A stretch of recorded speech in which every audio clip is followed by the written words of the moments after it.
Only one there for me that gave me gave me the strength I needed to get through it. You know, spent spent a lot of nights crying myself to sleep, wondering if I'd ever get through withdrawals and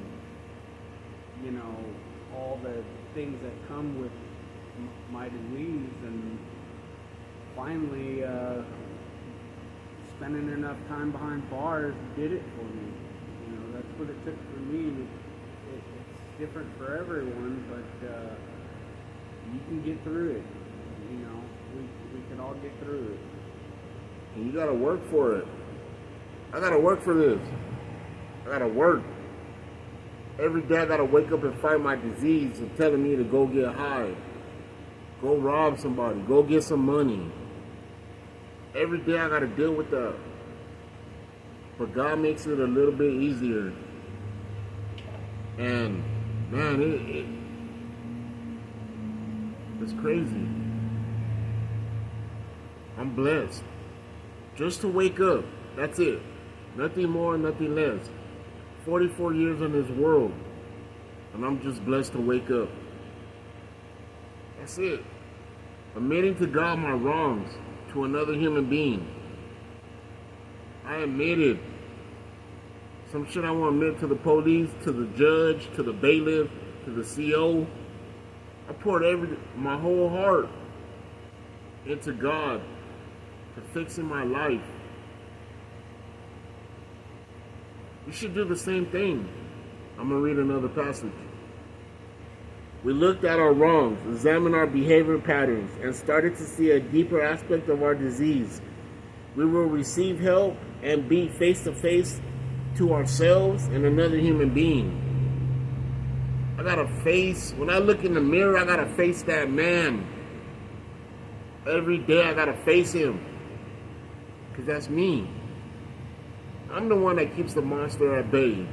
I'm the one that don't be creeping around 2, 3 o'clock in the morning looking for a sack.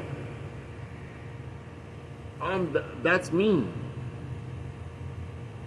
I'm not the one in the alley waiting for you to walk by with your purse. That's the monster. That's the one I gotta keep at bay every day so I can do right. Stay clean. By me admitting to God, I'm free. I'm free. And that's what you have to do. Admit your wrongs. For somebody, because if you don't, you're going to continue to get high. You're going to continue to numb yourself. You got to see for what it really is, the devil. We ain't talking about religion, we're just talking about truth. And that's the truth. Once you picked up them drugs, you invited the devil into your life. And he's finna take you on a ride you had no business being on in the first place. No, none. Not even in the first place. For years we avoided seeing ourselves as we really are. We were ashamed of ourselves and felt isolated from the rest of the world. Did that. And it's easy to do it in prison because you're locked up. But then you gotta face your emotions, your feelings. You gotta face that shit, deal with it. You gotta find the outlet of your life. You gotta figure out who you are all over again. For the recovering addict, you know what I'm talking about. Tell me how you feel. Leave a comment. Tell me if I'm lying or not. You gotta figure out who you really are. It gets deep. Super deep. Deeper than Atlantis. Deeper than space. That's how deep you're gonna have to go to change yourself. Figure out who you really are. Or you could be beat up from the feet up, tore up from the floor up. And just living in whatever you're living in. That could be a tent. That could be outside. It's too hot to be in a fucking tent. in a motorhome with no air conditioning, just smoking like a broke stove, not giving a fuck, looking for your next high. That's what it is. But don't be like that. You don't have to be like that. There's help. Admit to God. Now that we have a shameful part of our past trapped, we sweep it out of our lives if we face it and admit it. Just admit. God already knows what you did. He didn't want to hear it from you. He wanted to hear it from me when I was on the floor crying, asking him for forgiveness, asking him to change my life. Crying, alligator tears, like it was raining in my cell. That's how much tears I had. I had to mop the floor again. But when I was done, I felt like the world was lifted off my shoulders. And I cast all my worries and my burdens upon him so he can deal with it. I don't got to deal with it no more. I'm peaceful, I'm calm, collective, understanding myself. It's about you. You. That's what it's about. Recovering addict, you know what I'm talking about. If you ain't a recovering addict, just listen. Listen to my story and my journey. Going to hell and back is a journey. It ain't no overnight stay. This ain't no Airbnb. You're going to be stuck there until you decide to ask God to come into your life and help you. Disease don't give a fuck if you're black, white, Asian, Samoan, Hispanic. Don't give a fuck about no color. And I didn't understand that at first, but now I do because I've been going to AA, CA, and NA. I understand the disease of a threefold nature. Incurable. I'm not cured. I will never be cured. I will always be an addict. But I got God. And He gonna help me because I asked for it.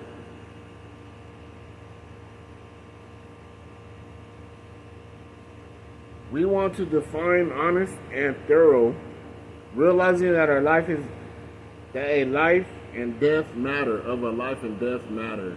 This is life and death. This ain't chess, it's checkers. No, this ain't checkers, it's chess. And we're playing a game.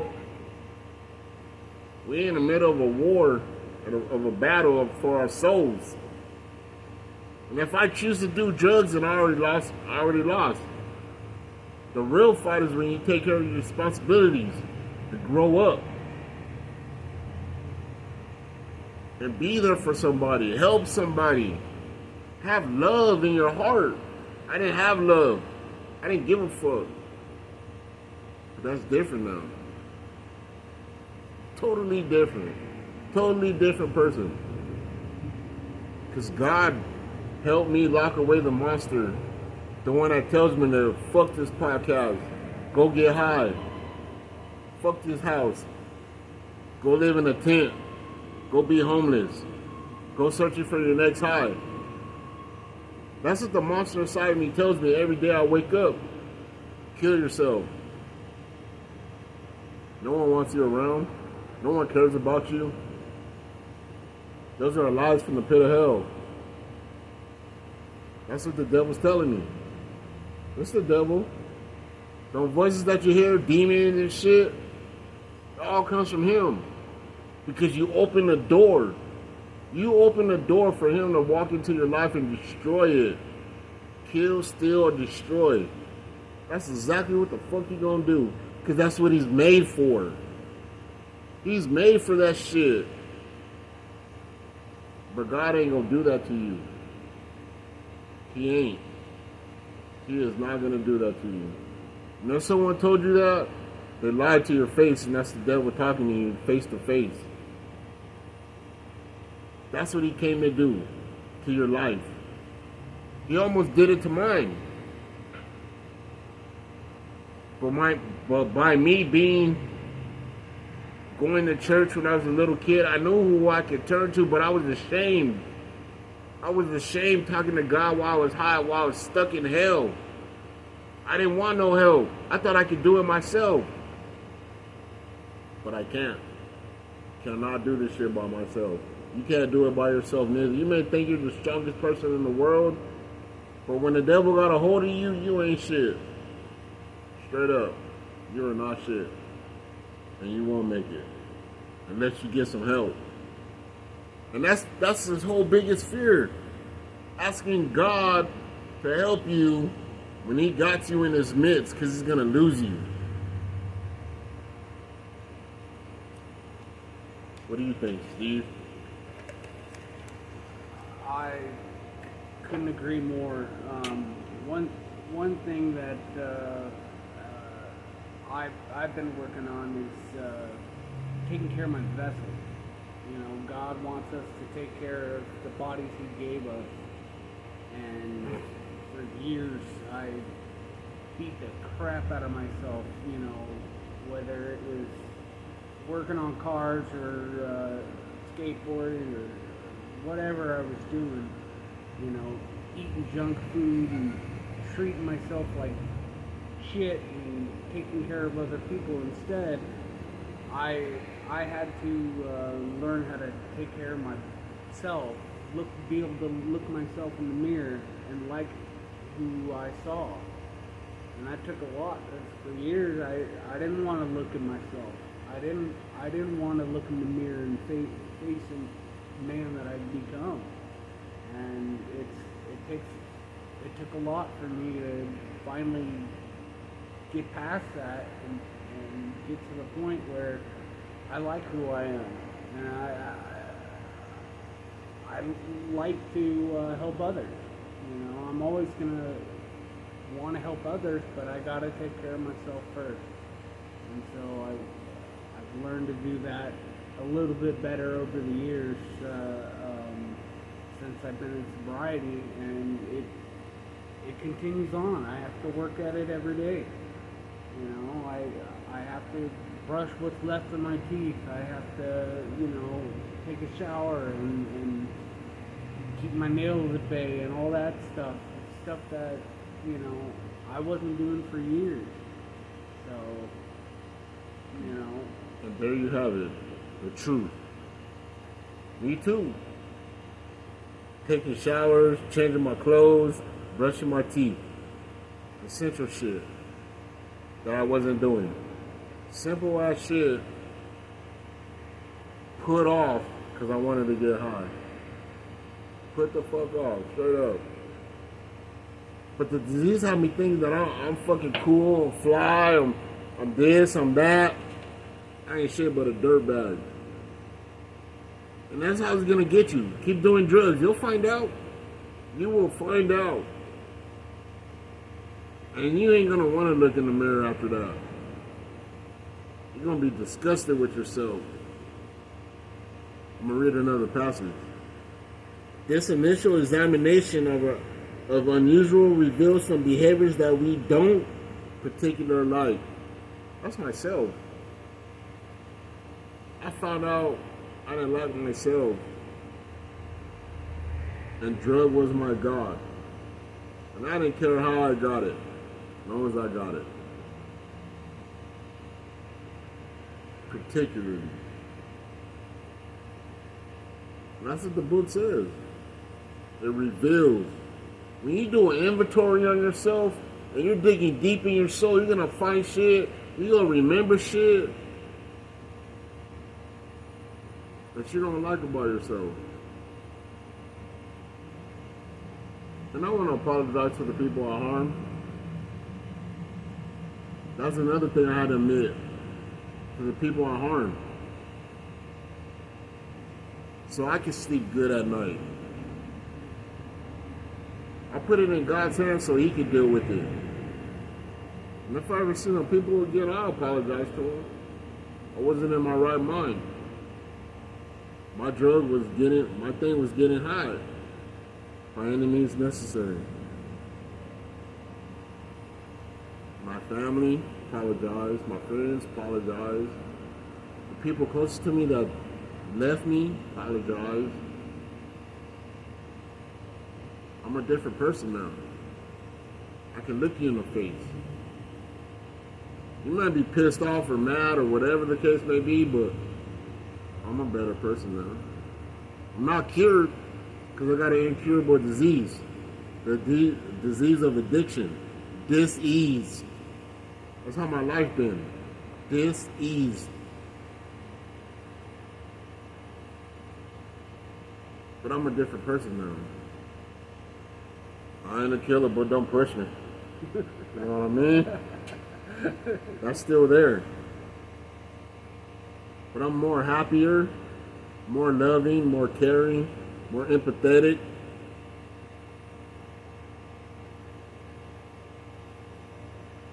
I don't want that monster to come out no more. He's not a nice guy. He's not a nice guy to be around. Not a nice guy to talk to. He only got one thing on his mind. Chaos. Destruction. Bullshit. That's all that's on his mind. I see for what it really is. However, facing these patterns and bringing them out into the open makes it possible for us to deal with our constructively. We cannot make things change alone. We can't do this alone. I need God. You gotta start a foundation with God. Put Him first. Let Him work in your life. Because if you don't, three things: death, institutions, what's the other one? Jails. Jails.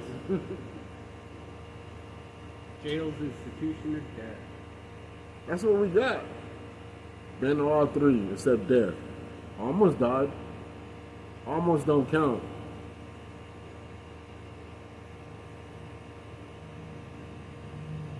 It don't count. Horseshoes and hand grenades. Horseshoes and hand grenades. Pretty good at horseshoes too. You might not think so because I'm black. But I'm pretty good at horseshoes.